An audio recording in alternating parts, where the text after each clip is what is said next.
दिनांक 5/1/2026 रोजी धरणगाव शहरातील कुरेशी मोहल्ला येथील कुरेशी शेख रफिक शेख मुसा व शेख अहमद रजा शेख मुसा यांच्या घरी इराणी महिला नामे फर्नाज हमीद रेजा मसाई ही व तिचा मुलगा मागील 1 वर्षापासून राहत असल्याबाबत माहिती मिळाल्यावरून आपण त्यांना विचारपूस केली आणि सदर महिलेबाबतच्या इराणी व्हिसा किंवा पासपोर्ट असल्याबाबतची खात्री केली असता तिचा व्हिसा हा दिनांक 2022मध्येच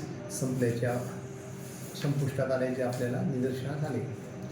परंतु सदर दोघांनी सदर महिलेस एवढा कालावधीसाठी आपल्याकडे कुठल्याही प्रकारे धरणगाव पोलीस स्टेशनला म्हणा किंवा पारपत्र विभाग जळगाव यांना कुठल्याही प्रकारे पत्रव्यवहार न करता ती बाब त्यांनी लपवून ठेवली आणि सदर महिलेस त्यांनी त्यांच्या घरामध्ये बरेच दिवस संरक्षित असे थांबवून ठेवले.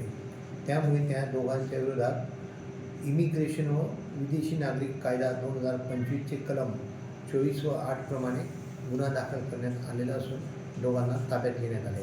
दिनांक 8 जानेवारी 2026 रोजी धरणगाव पोलीस स्टेशन येथे एक गुन्हा दाखल झाला. त्याच्यात धरणगावातील 3 नागरिकांवर गुन्हा दाखल झाला.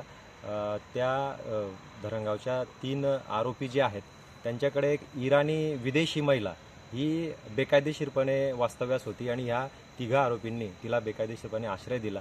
त्या कामी धरणगाव सुरक्षा मंच यांनी निवेदन देखील तसं धरणगाव पोलिसांना दिलेलं होतं. त्यानंतरच ही सगळी कारवाई सुरू झाली. पोलिसांनी गुन्हा दाखल करून त्यांना अटक केली.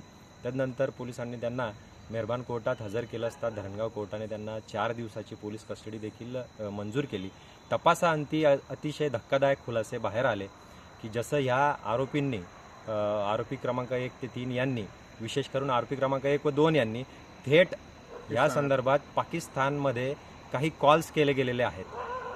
सलमान भाई आणि सलमान खान या नामक व्यक्तींना थेट व्हिडिओ कॉल्स व्हॉट्सअप कॉल्स काही केले गेलेले आहेत. त्याच्यामुळे याच्यात धक्कादायक माहिती देखील समोर आलेली आहे.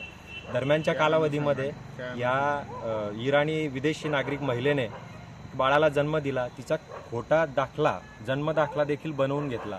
मुंबईला जन्म आणि दिल्लीचा जन्मदाखला देखील मिळवला. या बाबी अतिशय गंभीर स्वरूपाच्या तपासाअंती निष्पन्न झाल्या आणि आज रोजी जामीन अर्ज या आरोपींच्या वतीने दाखल होता.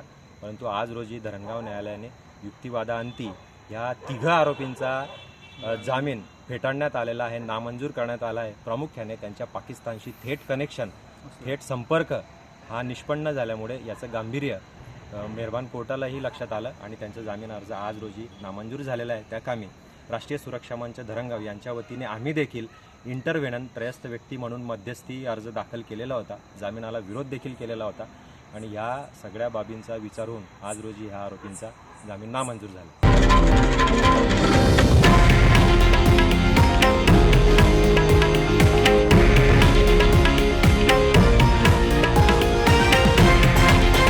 हे आहे देशातील नंबर 1 न्यूज नेटवर्क आणि आपण पाहत आहात TV9 मराठी, एकमेव.